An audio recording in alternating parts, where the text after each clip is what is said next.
ये वेदों की आंख है, ज्योतिष को आंख बताया गया। अब ध्यान दें, लगन शोध विधि कीन विचारू, तिथिक्रे नखत जोग बर बारू। आचार्य जी, जब लगन का विचार किया जाता है तो काहे के लिए? पूरे जीवन के लिए कि विवाह के लिए? नहीं, पूरे जीवन के लिए। आप कह रहे हो ऐसा?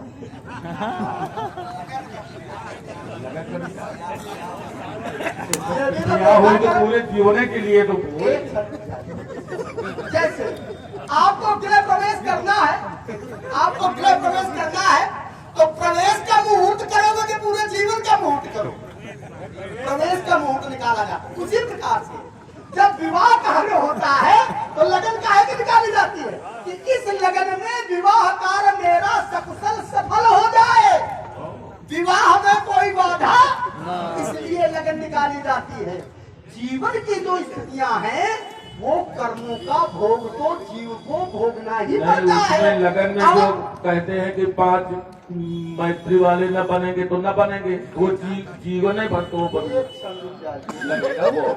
अगर वहां जाएंगे हम तो इतना पढ़ाएंगे कि ऊपर से निकलेगा। इसलिए मैं आपको सार तक तो केवल दे रहा हूँ कि लगन का जो विचार किया जाता है, अगर विवाह के लिए तो विवाह कार्य पूर्ण हो जाए, अगर किसी कार्य के लिए मुहूर्त तो वो कार्य सफल हो जाए। ये इसका वैदिक सिद्धांत है और इस दोनों को समाज से समझते हैं। अब एक अड़धाली उन्होंने पढ़ी, उसका सीधे उत्तर कि लक्ष्मण, राजा जनक तो बहुत बड़े ज्ञानी है, क्या वो नहीं जानते थे कि जो कार्य जिस समय पर होना होता है वो कार्य उसी समय पर हो, जो कार्य जिसके द्वारा होना होता है वो कार्य उसी के द्वारा? जानते होंगे, अब ये नहीं कहते नहीं जानते होंगे। जो ज्ञानी होगा अगर विचार करेगा तो अपने ज्ञान के द्वारा जान लेगा, लेकिन हर प्राणी हर समय न ज्ञानी रहता है न मूढ़ रहता है। ज्ञानी मूढ़ न कोई। और ये कब होता है? ये जो स्थितियां थी मिथिला के नर नारी जिनको आप ज्ञानी और गुणवंता बता रहे हो, वो ज्ञानी है, मैं हाथ उठा के स्वीकार करता हूँ। लेकिन वो जब ये बातें कह रहे थे उस समय की स्थिति क्या है? उस समय असमंजस की स्थिति है, और जब असमंजस की स्थिति होती है, संशय की स्थिति होती है, तो ज्ञान दूर हो जाता है। अस संशय आनंदपुर माही ज्ञान विराग सकल गुण। जब संशय आ जाता है तो वो वहाँ पर संशयापन की स्थिति थी, इसलिए ज्ञान वैराग्य दूर हो गया। इसलिए ये बातें हो रही नहीं, ज्ञानी है, ये मैं स्वीकार करता हूँ। से ज्ञान का प्रकाश उनका सूर्य के समान है। आइए मेरा जीवन दर्शन छोटी से अच्छे मन से। अब देखिए, जब तर्क हो तब गीत नहीं, और जब गीत हो तब तर्क नहीं। अब आपने फिर तर्क किया तो अब इसको एक छोटी सी चौपाई से काट करके इसको समाप्त करो। इसको यहाँ पर हम ये चाहते हैं। आपने कहा कि ज्योतिष जो है वह वेदों का नेत्र है। वेद के छांग होते छंदा पादों तो वेदस्य।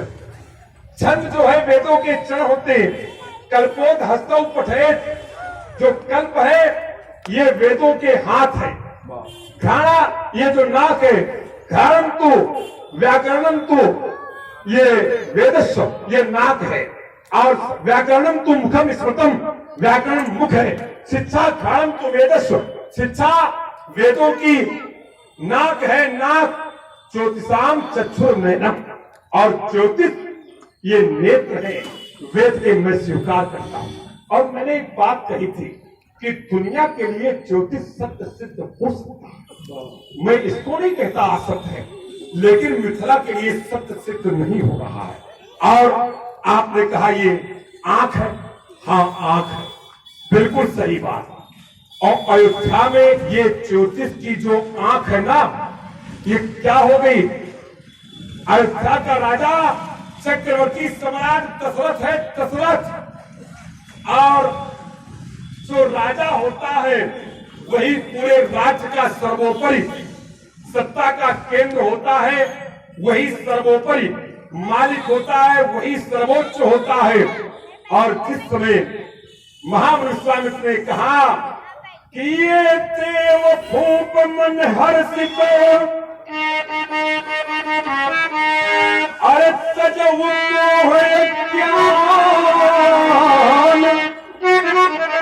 हे राजा, आप बालकों को कर दीजिएगा और तजव मोह, आप मोह का त्याग कर दीजिएगा।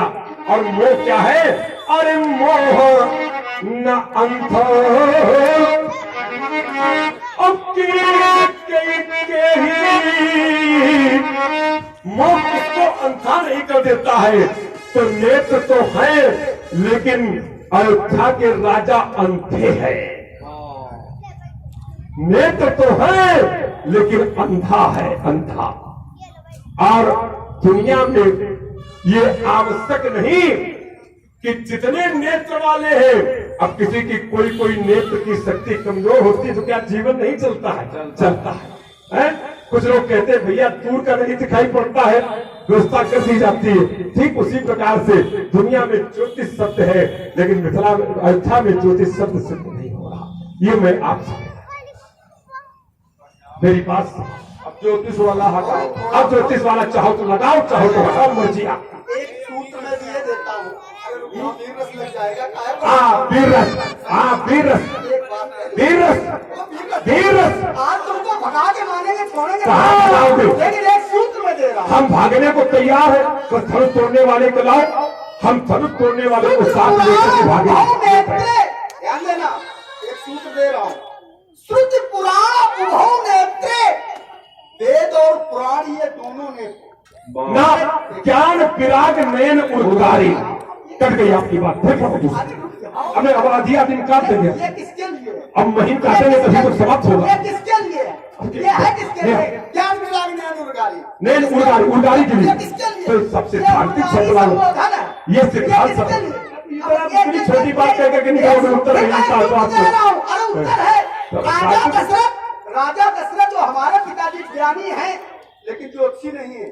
ज्योतिषी विषय अलग है, ज्ञानी होना अलग है। ज्ञान के कई भेद हैं। ज्ञान के विद्या के दो भेद है, परा और अपरा।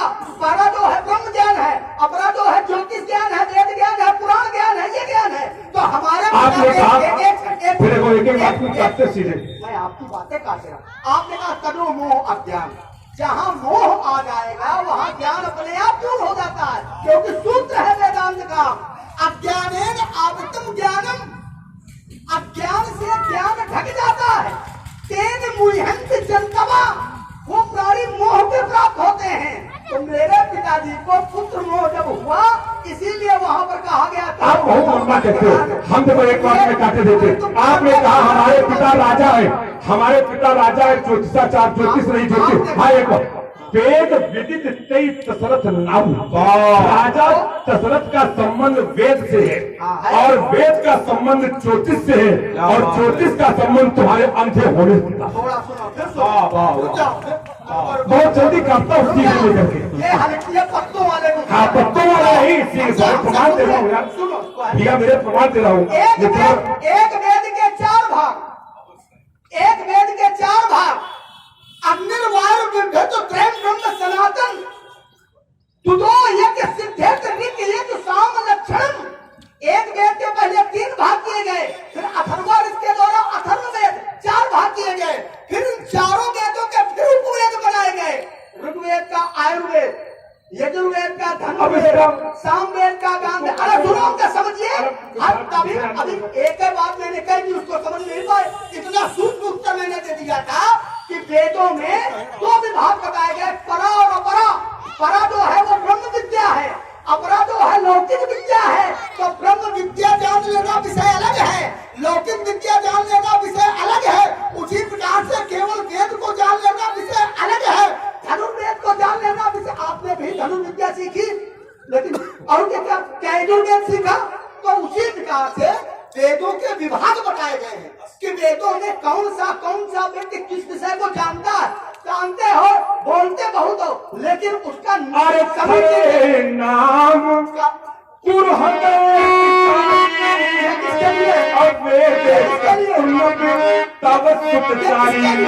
राजा। अरे भाई, चारी सबके लिए, चारों के लिए, तुम्हारे लिए अकेले नहीं है, अकेले नहीं, ये सबके लिए और तुम्हारे लिए नहीं है, चारों के लिए। चारी चारों के लिए है। तो आपके यहाँ पिता का भी संबंध वेदों से है और पुत्रों का भी संबंध वेदों से है। इसलिए महात्मा जी एक बार मुस्कुरा दो,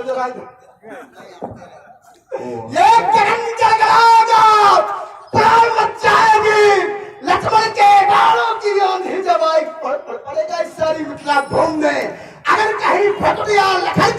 जाएगी। प्राणों को लेकर के भागोगे मुनिवर जू, सजी सजाई ये चीजें लग रहे दुनिया उड़ जाएगी।